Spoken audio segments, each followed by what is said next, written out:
Welcome back. Today we're just going to have a look at some repairs before we carry on with our project. So the first one we're going to look at here, there's no name on this, okay, which makes it much more difficult to determine whose it is and help those people. But this one, no glue. Okay, so this guy decided that it doesn't need glue and there's absolutely no strength to that. Okay, so this one here is nice and solid, but the problem is we've got too many nails. So what we're going to try and do is get in there, pull that out. So there's a pair of pliers here I can pop my nail out with. This one here, I can use a steel rule. So don't just bang your nails in there. So if they're going crooked, just stop and fish them out, okay? Yeah, I can get that out there. I can use my vise. So there's two different ways of pulling nails out. Okay, if you don't pull the nail out, it's only going to go in 3/4 of the way. That nail there, for example, he's not going to go in very far. He's only going to go in to the first layer, so he's not very strong. Okay, so this guy here, we've not actually lined these up properly at all. Okay, so that's not cool. What we need to do is we can kind of fix these up sometimes. If I put that somewhere nice and solid and just give that one good hard smack, he's going to come off of there. Sometimes you fix them and sometimes you can't. Okay, so they are a bit hit and miss. When I pull them out like that, I can pop my nails through. And pull my nails back out as well. Okay, so this could be reused. Obviously, it's all out of square as well. And the rest of it. Now this one here, what am I looking at? This one's not so bad. We want to be nice and flush all around those edges, okay? But again, we've got those nails in there. We want to, stop hitting them in. This one here is well out of square for the main reason, okay? So if I put a square on that, he's well out of square.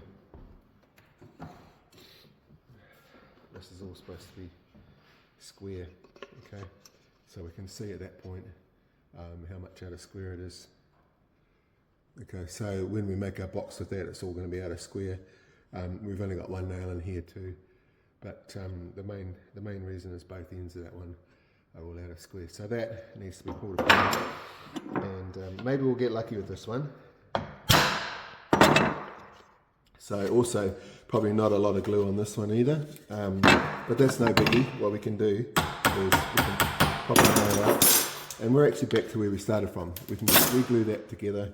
We can give that one a quick sand and glue that all back together nice and square and flush and all those things. So again with this one, I can just put that there and just put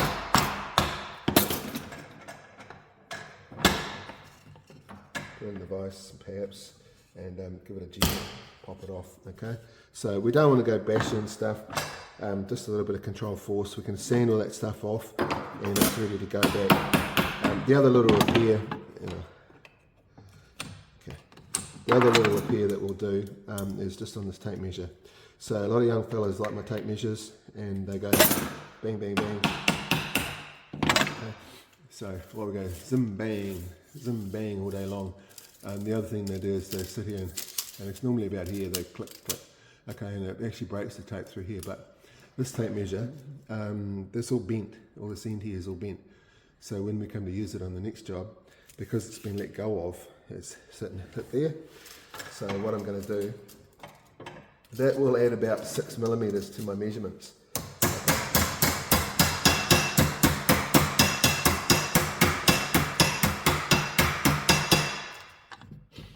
Sorry. Okay, so that's much better to where it needs to be. Okay, so now I'll be able to measure far more correctly. Thanks. Welcome back. So if I look at my work from yesterday, it's pretty reasonable. Okay, we're pretty lined up there, pretty lined up there, pretty lined up there. But what I'm going to do is give that a sand off, just for good measure, to make sure that it's got a really nice surface, so that when the next piece of wood sits on there, it's going to actually sit there really nicely and there'll be a good even gap right there. Okay, we don't want it sticking out. So let's do that. We are going to look at what's called a third sheet sander. So when a sheet of sandpaper comes out, there's 3 times that size, so that makes it a third of a sheet for this particular one now. So when we're using the sandpaper, we want to spread the sanding out because we don't want to just sand it in one place. So here we have, what I have found typical is guys just sit there and sand on one particular spot. All the rest of the sandpaper is actually brand new. So we want to use all of that sandpaper. If you're at home and this is all you're paying for all this stuff, you want to get your value for money out of it. And likewise, it's good practice to use all of the sandpaper, okay? So yes, I do have sanding machines, but this little project is about hand tools that we could use at home and we can buy cheaply. A sander like this is about $30, so we can have these at home. Now I put it in the vise. I don't want to tighten it up too much. I don't want vice marks on my work, but I can now work away quite happily on this. This is obviously going to make a lot of vibrations and noise when I do it. These machines are pretty safe to use. Just watch out for your electrical safety, obviously. Now the other thing I was going to show you is these clips. So your sandpaper often pulls out, okay, and you've got to reclip it in. So when it pulls out, reclip it in and organise it, okay. It'll do it on both ends. It'll fall out. So effectively we just sit there.